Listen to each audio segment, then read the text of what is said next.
What's up, guys? Tommy Carrigan with Tommy Untamed. We've got an incredible guest today. Show starts right now.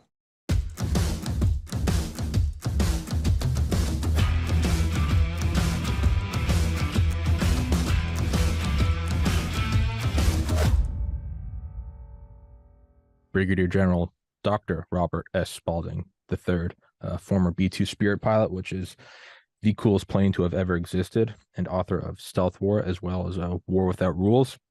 Your Twitter's in the description for anybody that doesn't know you, but I doubt anyone in my audience doesn't know who you are. You were in the National Security Council, and they didn't like you raising alarms about China's domination of the 5G market through their Belt and Road Initiative.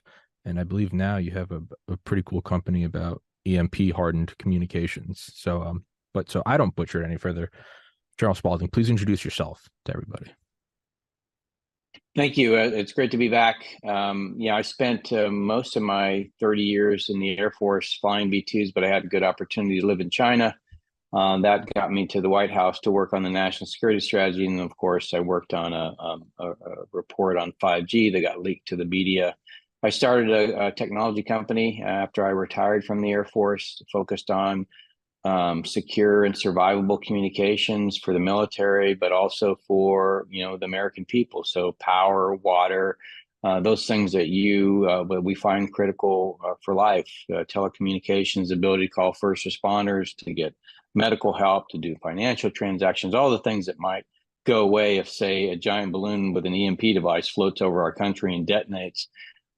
That's what our company builds, and we're committed to supporting not just the American people, but any free society that wants the ability to have survivable communications. And the good thing about our infrastructure is we found that your smartphone will survive something like an EMP just fine. It just doesn't have any infrastructure to connect to. So we give it that infrastructure to connect to ensure that you always stay connected. Yes, sir. And I believe last night, for everybody listening, today is February 20th. I believe last night Oakland lost power, and kind of pression, as well as the multiple balloon incursions. And I think there was another balloon this morning spotted off the coast of California. Is there any more of a symbolic representation of asymmetric warfare and unrestricted warfare than an F-22 shooting down a balloon? Well, I think what's symbolic is the fact that this giant balloon, essentially floats over the entirety of our country, and just demonstrates what the Chinese Communist Party seek to do, which is essentially show the world that we're weak and feckless, and that they are on the rise. And the fact that they can do this is one of the really important messages that they tried to portray with this. It's no accident that it was coming, right about the time that Blinken was supposed to be in China for a one-on-one meeting. So as you can imagine, it was a very important political and psychological message to the world. We took it as an intelligence collection mission, which is, certainly part of it, but that was not the main effort or thrust of why they sent that balloon over when they did. What I do like about War Without Rules is that you offer a solution. It's not doom and gloom. And I've often said it's nothing special to point out what's wrong in your life, right? You can look in the mirror and say, I'm too fat and my bathroom's dirty. Congratulations, you've diagnosed it. And that is the first step. But to actually start taking steps, you have to first identify what you can do. And towards the end of the book, and I don't think people would expect, a general like yourself to take, is to actually take $100 billion from the defense budget and put it into, as you said, Eisenhower's butter, the very things, the very fire on which the flame of the defense industry can come out of is the historical behemoth the United States is. And it's been that way because we lead technology, or have historically led technology, academics, and innovation. Could you maybe go into that a little more? Because it's so easy to say, oh, we're just going to go to war with China. And as you pointed out, no, we've been at war with China. But it's not, as you said, it's not flying 6,000 miles in a stealth bomber when they can reach you in your living room. What their core engine is what we were 70 years ago. constantly building up the homeland, innovation, giving scholarships to people that want to go pursue something. So you don't have a potential genius, left on the side flipping burgers when he could be innovating quantum computing. Could you maybe touch on that specifically, what we can do to enhance our survivability against the Chinese? Certainly. The one of the things that people don't recognize about the manufacturing base of a country is that it provides a whole host of advantages that the Chinese Communist Party now seek to take advantage of. One of the things, and one that's not often talked about, is just the capacity that it has to generate jobs in communities. And so for each manufacturing job, there's typically 4 other jobs in the community. So when you lose a manufacturing job, you lose a significant presence within the community, because those manufacturing employees are going out and they're using, their barber shops, gas stations, stores, convenience stores, the department stores, grocery stores.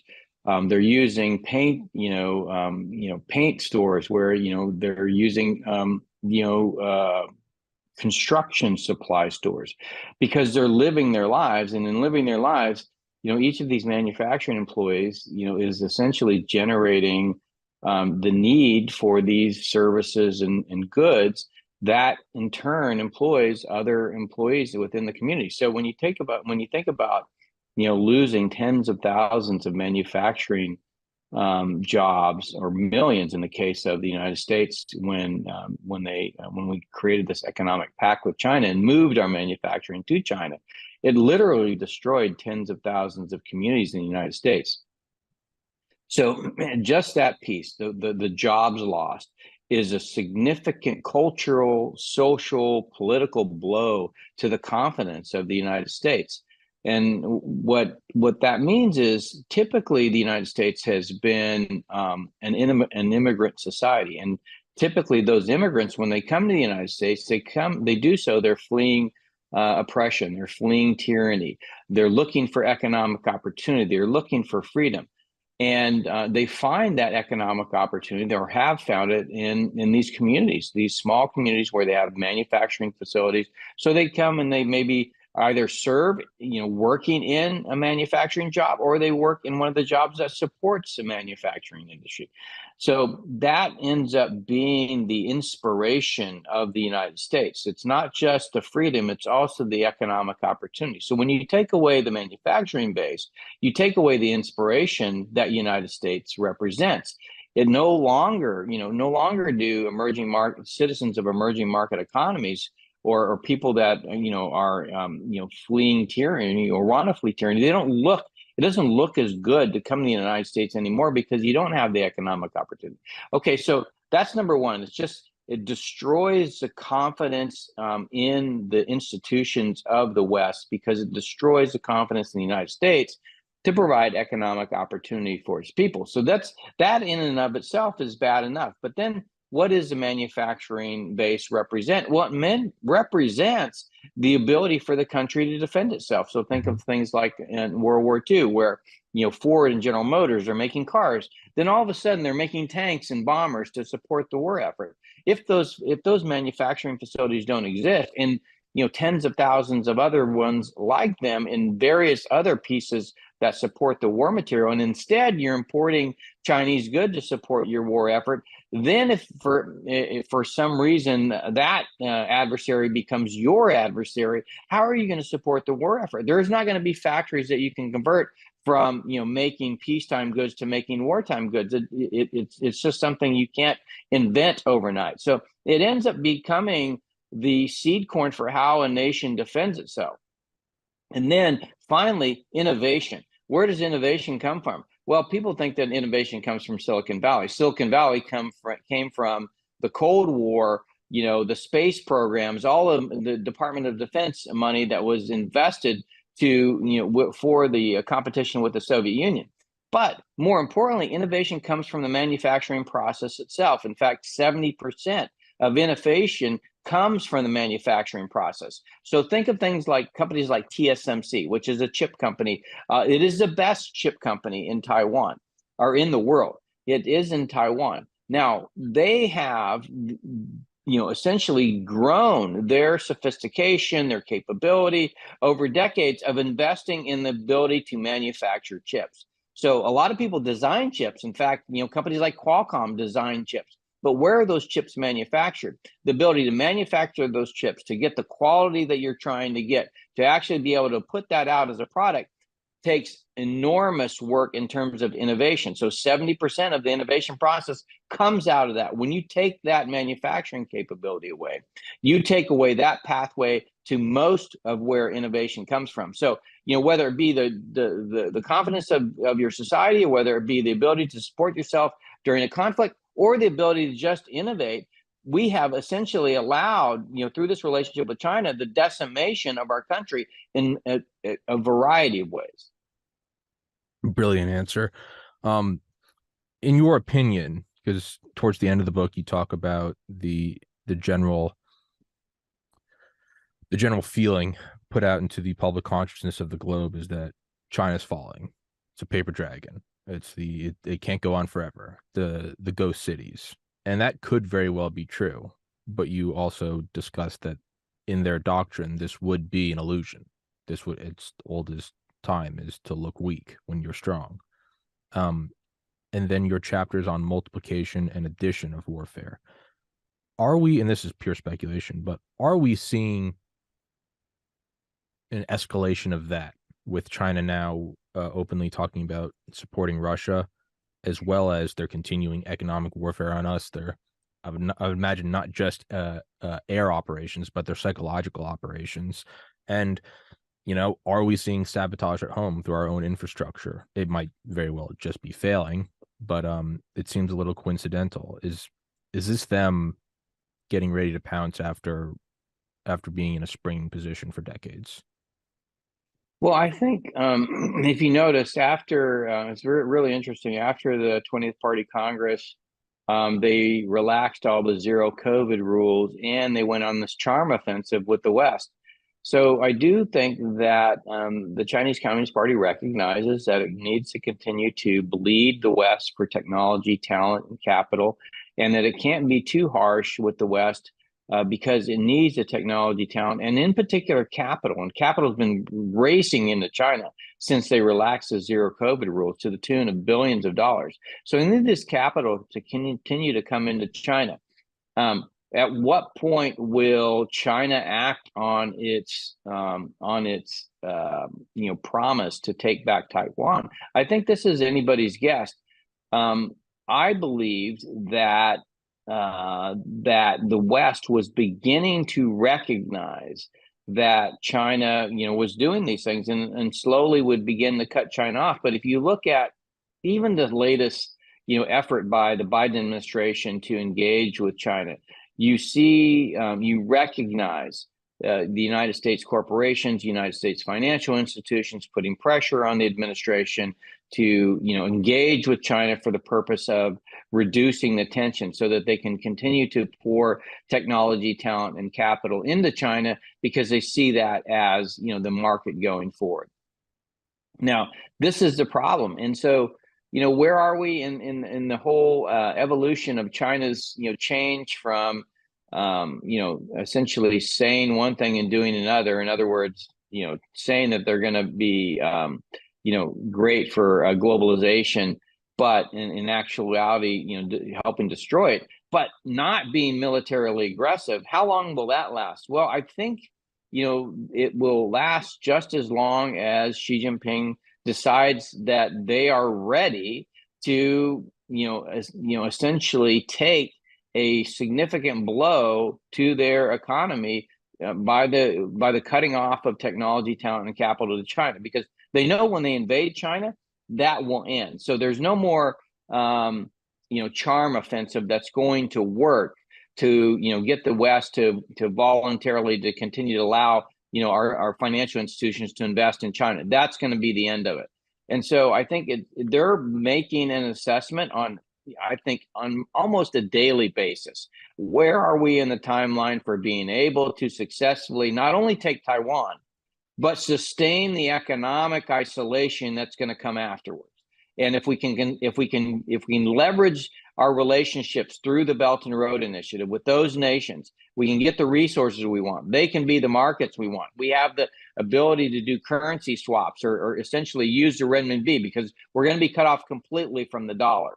If we can do all those things and take Taiwan, then today is the day. And I think that's the assessment that they're making on a near constant basis. We have no insight into understanding when they say, okay, the conditions are right for us to invade Taiwan. But I suspect, just like it was during the Korean War, that when the Chinese move, we're going to be completely caught off guard. It's not going to be like Russia's invasion of Ukraine when you could see it coming for a mile. We just chose not to, not to believe that Putin would invade.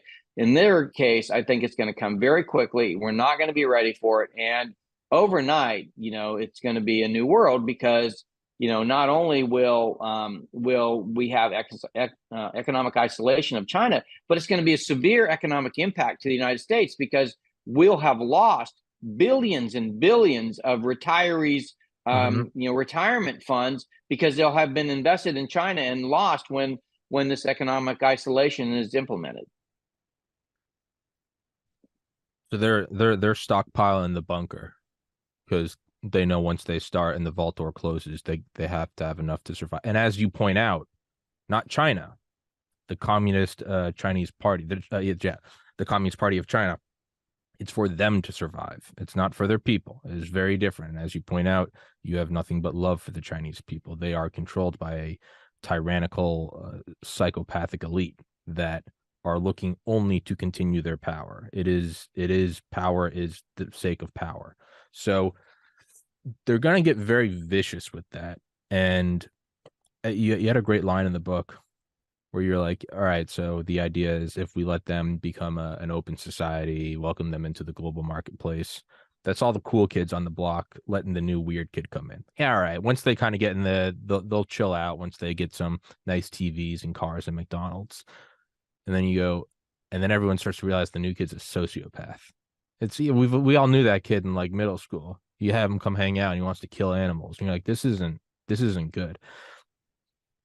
Is that something that is maybe an unforeseen and certainly not something to rely on because it's too speculative, but is that something that is on our side as the world kind of wakes up to, hey man, they're insane and they will do anything. It is unrestricted warfare. There is nothing off the table. What we saw them doing with COVID and hiding it and actively perpetuating its spread, well, fear mongering us. And again, as you said, buy off the researchers to make a BS study, have the bought off media members tout that study, and then have bots on social media amplify that.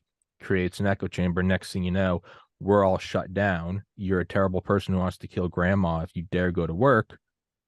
And they're just going along as business as usual. Is that something that, or is it too little too late? Will the world wake up when they're closing the vault doors and they have all the food and guns? Well, every time I think that, this time, the Chinese Communist Party has gone too far. They float a balloon over the top of the United States, giant surveillance balloon. Yeah. There's a big FU to America, right over the top of the United States. And okay, this time we're going to wake up. But they have this incredible ability to push and then back off, push and back off. And the way that they do it is they push farther and then they back off, not to the point they were, but to a new point that's even, farther than they were before. And so, and the capacity for, Americans and the rest of the people in the free world to forget and forgive, I think is the thing that's astonished me most. I mean, they keep moving closer and closer and closer and closer, and then they back off and they go closer. And we just don't, we never recognize it. And I think this is the brilliance, by the way, of the Chinese Communist Party. And it's a great tragedy of American society is that unless you're, punching us in the face, we're not going to really respond. And I think it's to our own detriment. And, they really have our number. They really understand how to manipulate our political system, the American people in ways that we're just not prepared to respond to. So, you know, um, while I do put forth recommendations at the end of my book, I also have to credibly respect the fact that they could essentially wipe us out without firing a shot, just because we're so willing to forgive and forget everything that happens, to the point where, and now with globalization and the internet, the ability to influence social, political, economic, cultural behavior at the individual level, you can begin to convince people of just about anything. And because we don't recognize that necessarily the same as, in Marines invading our coastline.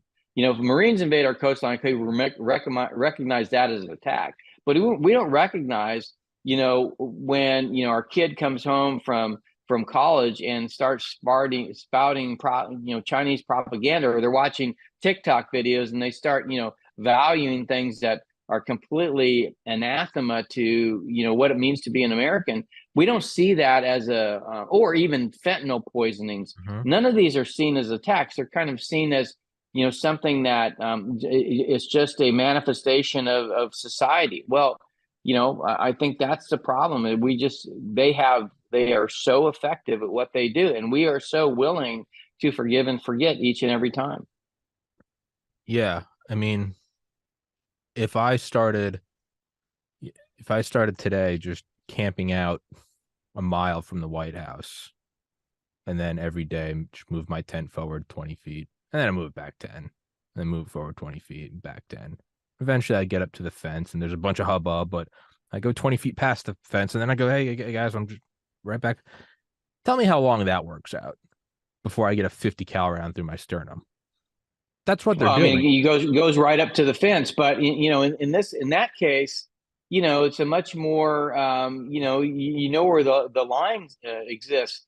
When you're talking about indoctrinating or influencing our kids, there's no fence.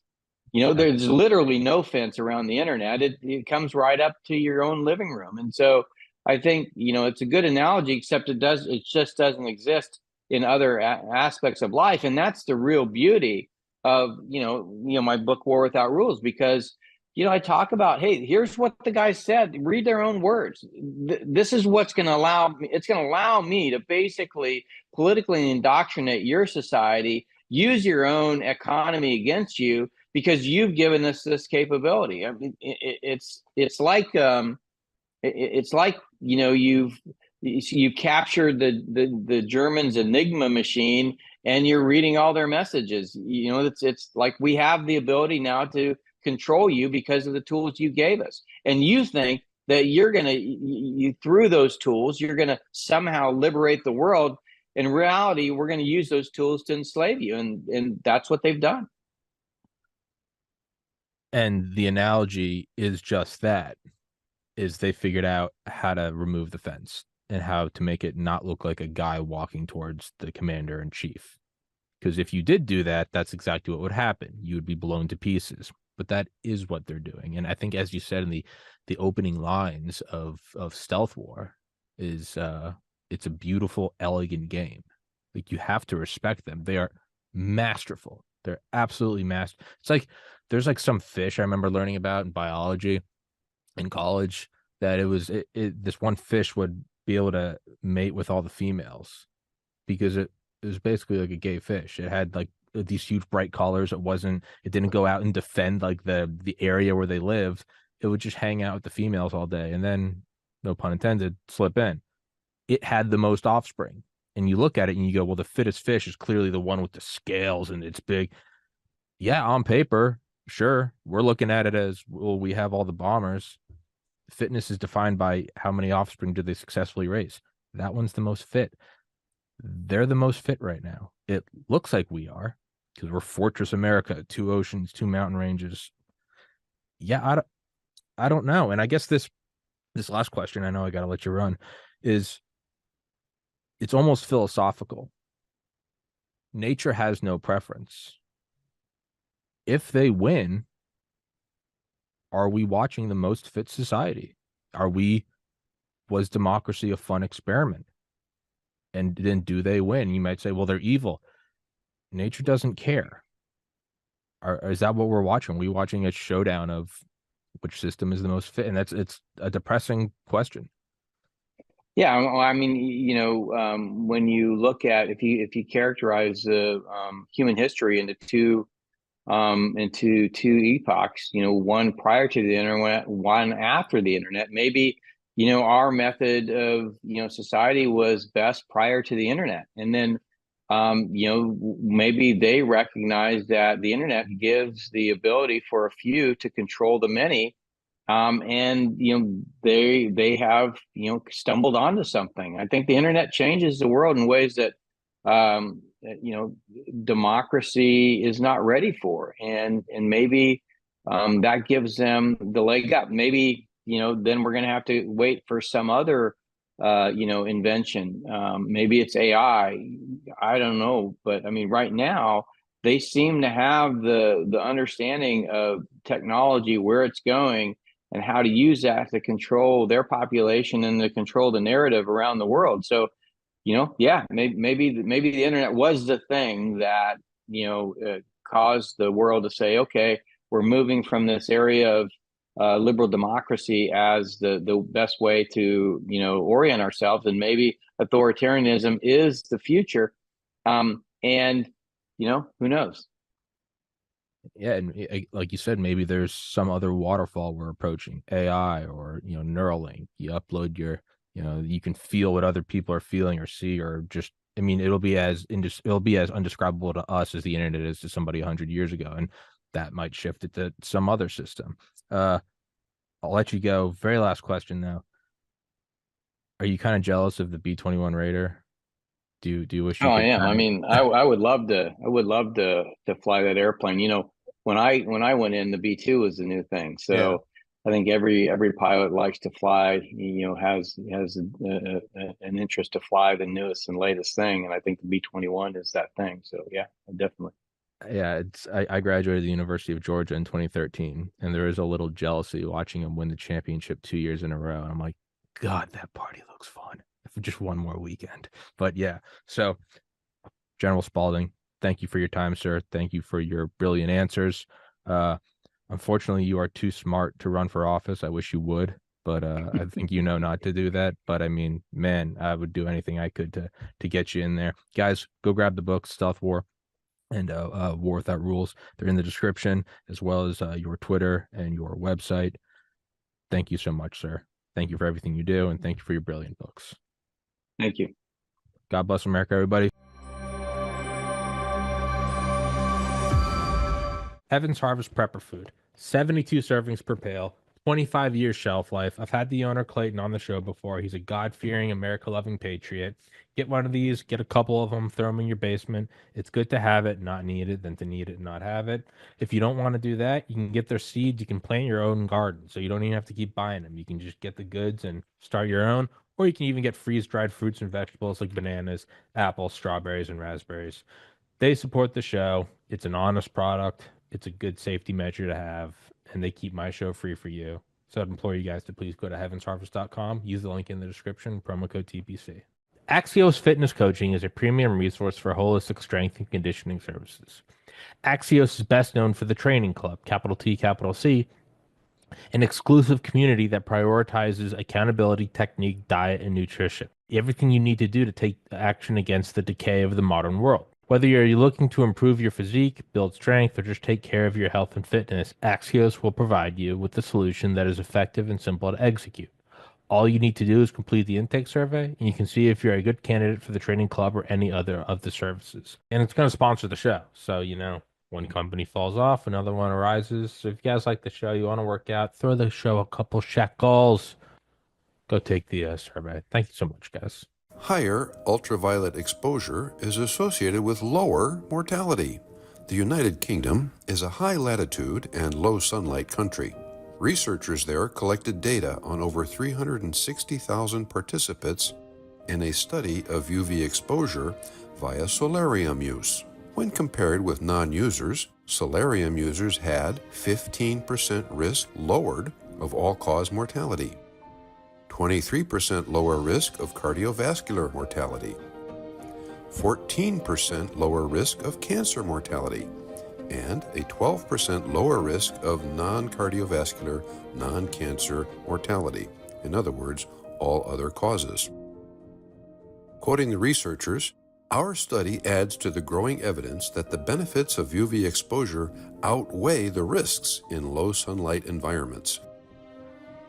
A link to the original publication is available in the box below the video. Get some UV light this winter.